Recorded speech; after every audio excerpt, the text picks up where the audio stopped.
Good morning students. Previous lecture के अंदर we have discussing for the process of replication, the copying of genetic material of DNA. one DNA multiplied into more than one DNA divided into multiplied into two DNA, that is called replication. So multiplication or duplication of DNA is called replication, but today's topic is what? Today's topic is transcription. Okay, so first, what is transcription? The process of copying genetic information from one strand of DNA into RNA. Okay, simply the formation of RNA by DNA is called transcription. But the definition, the exact definition as per your NCERT is what? The process of copying genetic information. DNA की genetic information किसके form में convert हो रही है? RNA की form में convert हो रही है. So this is the definition of what? Definition of transcription. Now there is a question in your NCERT: why both strands of DNA are not copied during transcription? DNA having two strands, लेकिन दोनों strand transcription में part नहीं लेते, केवल दो strand में से केवल एक ही स्ट्रैंड ट्रांसक्रिप्शन में पार्ट लेता, that is template strand. 3'5' polity का जो स्ट्रैंड होता है वो टेम्पलेट स्ट्रैंड ही आरएनए बनाता है। ऑपोजिट स्ट्रैंड, कोडिंग स्ट्रैंड जो होता है वो आरएनए नहीं बनाता है। रीजन क्या है? तो ये रीजन पूछा जाता है, क्वेश्चन बोर्ड में आया हुआ भी है। तो रीजन देख लीजिए, बिल्कुल सिंपल है। First, if both code for protein, sequence of protein would be different. अगर दोनों डीएनए के स्ट्रैंड प्रोटीन बनाएंगे तो प्रोटीन का सीक्वेंस डिफरेंट होगा, जो जेनेटिक कोड को वेरी करेगा। अगर डीएनए के दोनों स्ट्रैंड 3'5' पोलैरिटी वाला स्ट्रैंड और 5'3' पोलैरिटी वाला स्ट्रैंड, दोनों स्ट्रैंड अगर आरएनए बनाए प्रोटीन बनाएंगे तो दो अलग अलग प्रकार के प्रोटीन बनेंगे, डिफरेंट सीक्वेंस के प्रोटीन बनेंगे, जो जेनेटिक कोड को क्या करेंगे? यूनिवर्सल नहीं होने देते। सेकेंड, 2 RNA, अगर दोनों डीएनए ट्रांसक्रिप्शन करते हैं तो आरएनए कितने बनेंगे? आरएनए भी 2 बनेंगे। दोनों स्ट्रैंड अगर ट्रांसक्राइब करेंगे आरएनए दोनों बनेंगे और दो आरएनए आपस में कॉम्प्लीमेंट्री होंगे, ऑपोजिट होंगे, एक दूसरे से जुड़ जाएंगे। Okay, would be complementary to each other, दोनों एक दूसरे की कॉम्प्लीमेंट्री होंगे, दो आरएनए बनेंगे, एक दूसरे की कॉम्प्लीमेंट्री होंगे, आपस में अटैच हो जाएंगे, डबल स्ट्रैंड आरएनए बना देंगे और डबल स्ट्रैंड आरएनए बन जाएगा तो आगे ट्रांसक्रिप्शन, आगे ट्रांसलेशन नहीं होगा, तो प्रोटीन नहीं बन पाएगा। That is also malfunctioning. Okay, so these are two reasons. That's why only one strand of DNA, template strand, able to transcribe, but the opposite coding strand not takes part in transcription. This is the answer. Now the second question जो बार बार board में आता है, what do you mean by transcription unit? What do you mean by transcription unit? What is the meaning of transcription unit? ये question आता है 3 number. सबसे पहले समझ लीजिए, transcription unit consist three region of the gene. First, promoter, second, structural gene and third, terminator. How many gene is there in DNA with respect to the transcription unit? 3। First, promoter sequence, second the structural gene and third और terminator. देखो देख लेते हैं। First is promoter. The flank of 5' end upstream of the structural gene provide bonding site of RNA molecules. Promoter present at what? 5' and. हमेशा आप किससे compare करेंगे? Coding strand से, यानी कि जिसकी पोलैरिटी या पोलैरिटी हमेशा इधर से ली जाती है, यहाँ से। What is the polarity of coding strand? 5'3', 5'3'। Template strand की पोलैरिटी क्या है? 3'5'। तो प्रमोटर कहाँ प्रेजेंट होगा? कोडिंग स्ट्रैंड के 5' किनारे पर, at the 5' end upstream of the coding strand. और यहाँ क्या जुड़ता है? ट्रांसक्रिप्शन को स्टार्ट करने के लिए आरएनए पॉलीमरेज एंजाइम अटैच होता है प्रमोटर सीक्वेंस पे। ओके, तब जाके ट्रांसक्रिप्शन स्टार्ट होता है। तो ये प्रमोटर का मीनिंग हो गया। Now structural gene transcribe in RNA. Structural gene का पार्ट जो होता है, ये मिडल वाला पार्ट है, ये ट्रांसक्राइब करता है। ट्रांसक्राइब में भी कौन सा वाला पार्ट? ओनली टेम्पलेट वाला पार्ट। मान लीजिए टेम्पलेट में यहाँ पे सीक्वेंस है, ये आपको ध्यान रखना चाहिए कि इनिशिएशन कोडॉन AUG होता है, AUG। ओके, तो यहाँ से मान लीजिए ये AUG है, उसके बाद में CCG, ये टेम्पलेट स्ट्रैंड के नाइट्रोजन बेस है, न्यूक्लियोटाइड है। तो साइटोप्लाज्म से, सॉरी न्यूक्लियोप्लाज्म से, क्योंकि ट्रांसक्रिप्शन होता कहाँ है? न्यूक्लियस के अंदर होता है, यूकेरियोट सेल के अंदर। तो वहां से क्या आएंगे? सबस्ट्रेट, न्यूक्लियोटाइड ट्राइफॉस्फेट, वो दो फॉस्फेट को बॉन्ड को ब्रेक करेंगे, न्यूक्लियोटाइड मोनोफॉस्फेट ऐड होगा। यहाँ पे ए के सामने क्या आएगा? ए के सामने यू आएगा, क्योंकि आरएनए बन रहा है। यू के सामने ए, जी के सामने सी, सी के सामने जी, सी के सामने जी और सी के सामने सी। इस तरीके से नया आरएनए बनेगा स्ट्रक्चरल जीन पे। तो कहां बनता है? Only at template strand. Template strand coding able to transcribe, but coding strand not able to transcribe. वो है कोडिंग स्ट्रैंड जो है वो ट्रांसक्राइब नहीं करता है, केवल टेम्पलेट स्ट्रैंड ट्रांसक्राइब करता है। ठीक है, तो ये स्ट्रक्चरल जीन के दो स्ट्रैंड हो गए। Now about terminator. So terminator कहां प्रेजेंट होता है? फिर से वही बात आती है कि किसके कंपैरिजन में कंपेयर करोगे आप? कोडिंग के। कोडिंग के कौन से किनारे पे प्रेजेंट होता है? 3' एंड। तो ये हो गया present 3' end of down stream. ये अप स्ट्रीम कहलाती है और ये डाउन स्ट्रीम कहलाती है। Down stream responsible for the end of process. ये किसकी रेस्पॉन्सिबल है? प्रोसेस को एंड करने के लिए। यहाँ पे ट्रांसक्रिप्शन जो है वो रुक जाता है। तो आई थिंक आपको ये क्लियर हो गया होगा। चलो अब इसी के ऊपर एक क्वेश्चन देख लेते हैं।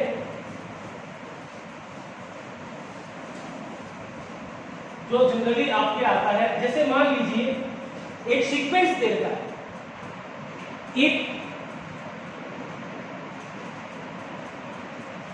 टेम्पलेट स्ट्रैंड, एक template strand is 3' A C G G A C 5'। ये गिवन है क्वेश्चन के अंदर कि टेम्पलेट स्ट्रैंड का सीक्वेंस ये क्वेश्चन आ गया आपका। एक क्वेश्चन पूछा जाता है जनरली, तो find A sequence of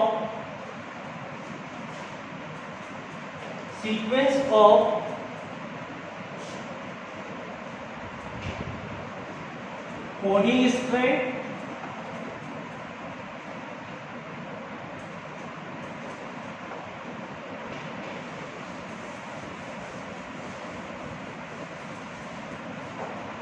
and B sequence of mRNA। ठीक है, क्योंकि आपको पता होना चाहिए कि डीएनए से क्या बनता है? आरएनए। टेम्पलेट स्ट्रैंड किसके अंदर होता है? डीएनए में। और इसी तरीके से कोडिंग स्ट्रैंड किसमें होता है? डीएनए में। तो सबसे पहले टेम्पलेट से हम कोडिंग बनाते हैं। कोडिंग की पोलैरिटी क्या होती है? 5' 3'। सबसे पहले पोलैरिटी लिख दीजिए। कोडिंग की पोलैरिटी क्या होती है? 5' 3'। ओके, अब आप यहाँ पे देखेंगे कि ए है, ए के सामने यूरासिल आएगा। क्या आएगा? यूरासिल, क्योंकि नहीं ये थाइमिन आएगा। क्या आएगा?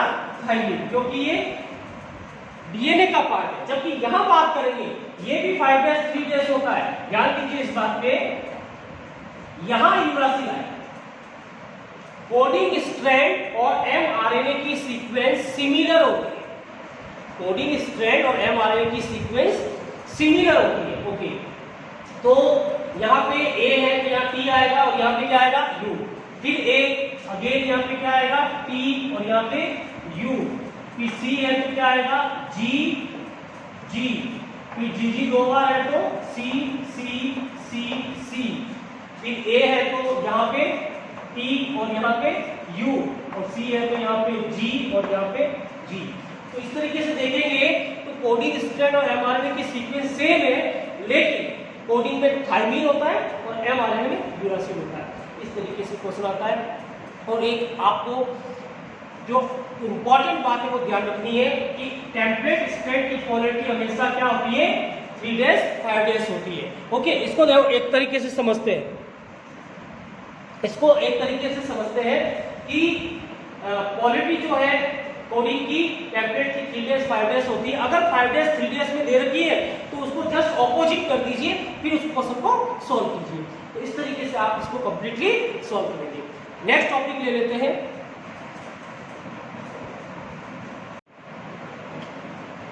सो with continuation of the transcription unit, now we discuss transcription in prokaryote and transcription in eukaryote. Basically, there are 3 stages of the transcription. That is initiation. The first step is initiation. Second step is elongation, and third step is termination. These are the 3 steps of transcription. Before the discussing of transcription, we have to learn the definition of cistron. What is definition of cistron? So, what is cistron actually? Cistron. Cistron is the segment of DNA, unit of DNA, which translate into a particular polypeptide. Okay, we firstly transcribe in RNA, then translate into protein. So cistron is a segment of DNA which expresses in a polypeptide chain, is called cistron. In prokaryote, a one cistron can express in more than one polypeptide, then called polycistronic unit. But in eukaryote, a one cistron can express only in one polypeptide, so it called monocistronic unit. So polycistronic condition किस में present होगी? Prokaryote में, और monocistronic condition किस में present होगी? Eukaryote. Okay, ये definition आप जरूर याद रखें। फिर बात करते हैं transcription in prokaryote. This is the DNA, 3 days 5 days ये डीएनए हो गया। इस डीएनए के अंदर आप जैसे देख रहे हैं 3 days 5 days टेम्पलेट, ये टेम्पलेट स्ट्रैंड हो गया। ठीक है, आप इसमें कोई भी टेम्पलेट ले सकते हैं। वैसे आपको बेसिकली ध्यान रखना है, तो टेम्पलेट होता कौन सा है, तो उधर से स्टार्ट करें तो 3 days और 5 days ये रेड कलर वाला टेम्पलेट है, 3 days और 5, उधर से आप पोलैरिटी को स्टार्ट करेंगे 3 days 5 days वाला। तो यहाँ पे टेम्पलेट है और येलो वाला कोडिंग है।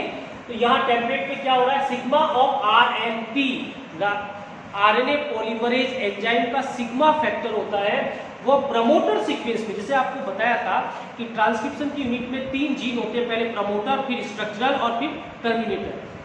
तो प्रमोटर सीक्वेंस में कौन जुड़ता है, RNA पॉलीमरेज एंजाइम का सिग्मा फैक्टर जुड़ता है और ट्रांसक्रिप्शन प्रोसेस को स्टार्ट करता है, दैट कॉल्ड इनिशिएशन। उसके बाद में इलोंगेशन, न्यूक्लियस के अंदर न्यूक्लियोटाइड्स होते हैं, जैसे कि आपको पता है AMP, CMP, TMP, GMP, जिनको न्यूक्लियोटाइड मोनोफॉस्फेट कहते हैं। वो सबस्ट्रेट है, किसी केमिकल रिएक्शन पे जैसे सबस्ट्रेट होते हैं वो सबस्ट्रेट है। वो डीएनए के टेम्पलेट के अकॉर्डिंगली, अगर डीएनए के टेम्पलेट पे एडेनाइन है तो सामने क्या आएगा, यूरासिल, क्योंकि आरएनए बन रहा है। अगर सामने थाइमिन है तो एडेनाइन, सामने साइटोसिन है तो गुआनिन। तो सामने की सीक्वेंस के अकॉर्डिंगली न्यूक्लियोटाइड मोनोफॉस्फेट, ट्राइफॉस्फेट होते हैं न्यूक्लियोप्लाज्म के अंदर, वो 2 फॉस्फेट के बॉन्ड को तोड़ते हैं, जो एनर्जी भी प्रोवाइड कर रहा है। तो सबस्ट्रेट की ड्यूल नेचर होती है। सबस्ट्रेट कौन है, न्यूक्लियोटाइड, उसका ड्यूल नेचर क्या है, the first is it provide energy by breaking down of 2 phosphate bond and second it work as substrate. Okay, so यहाँ न्यूक्लियोटाइड फॉस्फेट आते रहेंगे as per the sequence of the template straight और जुड़ते रहेंगे, उसको elongation process कहते हैं, polymerisation process भी कहते हैं। कब तक, जब तक ये लास्ट में रॉ फैक्टर जो होता है, रॉ फैक्टर टर्मिनेशन, जहाँ पे आपको बताया था कि डीएनए का थर्ड पॉइंट टर्मिनेशन होता है, वहाँ पे ये रॉ फैक्टर जुड़ता है और जुड़कर ट्रांसक्रिप्शन की प्रोसेस को स्टॉप करता है। तो इस तरीके से आप देख रहे हैं प्रोकैरियोट के अंदर इनिशिएशन, इलॉन्गेशन और टर्मिनेशन, 3 स्टेप होते हैं। इनिशिएशन में sigma factor of RNA polymerase enzyme, only 1 RNA polymerase enzyme is there in the case of prokaryote. और ये जो एमआरएनए बनेगा, उस एमआरएनए बनेगा वो पॉलीसिस्ट्रॉनिक होगा, क्योंकि आपको बताया था कि प्रोकैरियोट में जो एमआरएनए बनता है वो पॉलीसिस्ट्रॉनिक होता है और उसमें केवल एक्सॉन होता है, कहीं पर भी इंट्रॉन नहीं होता। एक्सॉन इंट्रॉन क्या है वो अपन यूकैरियोट्स में और डिस्कस करेंगे। तो ये स्टेप्स हो गए, ये डायग्राम हो गया। इस स्टेप को आप थोड़ा सा डिस्क्राइब कर सकते हैं एनसीईआरटी की बुक की हेल्प से। चलो अब ले लेते हैं next topic, transcription in eukaryote में क्या होता है। सेम स्टेप होते हैं, इनिशिएशन होता है, इलॉन्गेशन होता है और टर्मिनेशन होता है। Same step is there. Difference क्या है? पहला डिफरेंस तो ये है कि यहाँ आरएनए पॉलीमरेज एंजाइम कितना था 1, यहाँ आरएनए पॉलीमरेज एंजाइम कितने हैं 3। आरएनए पॉलीमरेज एंजाइम फर्स्ट क्या बनाता है आरआरएनए, कौन कौन से 18S, 28S, 5.8S। RNA polymerase second क्या बनाता है एमआरएनए, मैसेंजर आरएनए और एचएन, हेटेरोजीनस आरएनए। जिस आरएनए के अंदर एक्सॉन और इंट्रॉन दोनों होते हैं उसको हेटेरोजीनस आरएनए कहते हैं। आरएनए पॉलीमरेज थर्ड क्या बनाएगा टीआरएनए और स्मॉल न्यूक्लियर आरएनए। तो अलग अलग आरएनए, यहाँ पे आरआरएनए, टीआरएनए, एमआरएनए सभी एक ही एंजाइम से बन रहे थे, या तीनों के लिए अलग अलग एंजाइम होता है, पहला डिफरेंस। दूसरा इलॉन्गेशन उसी तरीके से होगा, सबस्ट्रेट आते रहेंगे, कैप्टेड के अकॉर्डिंगली जुड़ते रहेंगे और इलॉन्गेशन होगा पॉलीमराइजेशन ऑफ एमआरएनए, एचएनआरएनए। यहाँ एमआरएनए बन रहा था, यहाँ एचएनआरएनए बनेगा। दूसरा डिफरेंस यानी कि उस आरएनए में एक्सॉन भी होगा, इंट्रॉन होगा। एक्सॉन कोडिंग सीक्वेंस होता है जो आगे जाके अमीनो एसिड में एक्सप्रेस होता है, जबकि इंट्रॉन नॉन कोडिंग सीक्वेंस होता है नाइट्रोजन बेस के, जो किसी भी अमीनो एसिड में कोड नहीं करता है। तो exon coding sequence, intron non coding sequence. जब एमआरएनए के अंदर दोनों हो तो ऐसे एमआरएनए को हेटेरोजीनस आरएनए कहते हैं, जो इसमें होता है। फिर लास्ट में टर्मिनेशन हो जाता है, वो भी एक पर्टिकुलर फैक्टर्स के द्वारा होता है। तो प्रोसेस सेम हो गया, 2 डिफरेंस हो गए, ठीक है। 3 डिफरेंस हो गए। 3 डिफरेंस कैसे? पहला, यहाँ आरएनए पॉलीमरेज एक एंजाइम होता है, यहाँ आरएनए पॉलीमरेज एंजाइम 3 होते हैं। दूसरा, इसमें जो सीक्वेंस बन रहे हैं एमआरएनए बन रहा है, इसमें एक्सॉन और इंट्रॉन कंटेनिंग है, इसलिए हेटेरोजीनस आरएनए बन रहा है। इससे बनने वाला एमआरएनए पॉलीसिस्ट्रॉनिक होता है, एक से ज्यादा प्रोटीन पे एक्सप्रेस करता है। और यूकैरियोट से बनने वाला एमआरएनए जो पहले एचएनआरएनए बनता है, एचएनआरएनए से एमआरएनए बनने के लिए अनदर प्रोसेस है, वो मोनोसिस्ट्रोनिक होता है। तो अब ये डिस्कस कर लेते हैं पोस्ट ट्रांसक्रिप्शन मॉडिफिकेशन। जो ये प्रोसेस होता क्या है, सबसे पहले न्यूक्लियस के अंदर हो रहा है, यहाँ पे एचएनआरएनए बन रहा है, उस एचएनआरएनए को हमें एमआरएनए में कन्वर्ट करना है। उस प्रोसेस को क्या कहते हैं ट्रांसक्रिप्शन के बाद का मॉडिफिकेशन, पोस्ट ट्रांसक्रिप्शन मॉडिफिकेशन, या इसका दूसरा नाम है स्प्लाइसिंग। क्या नाम है दूसरा? स्प्लाइसिंग। ये वर्ड याद रखिए, स्प्लाइसिंग ऑफ एचएनआरएनए। इसके अंदर 3 स्टेप है। पहला कैपिंग, सबसे पहले कैपिंग यानी कि जो 5S कॉर्नर है एचएनआरएनए का, जो 5S एंड है, वहां पे क्या अटैच किया जाएगा 7 मिथाइल ग्वानोसिन। 5S को जनरली क्या कहते हैं, अपस्ट्रीम कहते हैं। तो 5S के 7वें नंबर नाइट्रोजन बेस पर मिथाइल ग्वानोसिन ऐड किया जाएगा, जिसको क्या कहते हैं कैपिंग। 3S कॉर्नर पे जो नेक्स्ट स्टेप 3S कॉर्नर पर 200 to 300 एडेनाइन रेजिड्यू अटैच किए जाएंगे।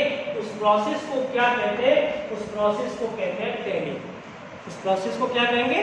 टेलिंग। और लास्ट में जितने भी ये येलो कलर सेगमेंट नजर आ रहे हैं, ये येलो कलर सेगमेंट एक्चुअल में क्या है? ये इंट्रॉन है। ये एक्चुअल में क्या है? ये इंट्रॉन है। इनको रिमूव करना है क्योंकि ये नॉन कोडिंग सीक्वेंस है, इनसे कोई अमीनो एसिड बनने वाला नहीं है आगे। तो इनको रिमूव एक एंजाइम से करते हैं, जिस एंजाइम का नाम है स्नरा। इस एंजाइम का नाम क्या है? स्नरा। स्मॉल एसएनआरएनए और प्रोटीन स्प्लीशियोसोम प्रोटीन का बना होता है। ये सर्व एंजाइम इंट्रॉन को काट काट के अलग कर देता है, राइट।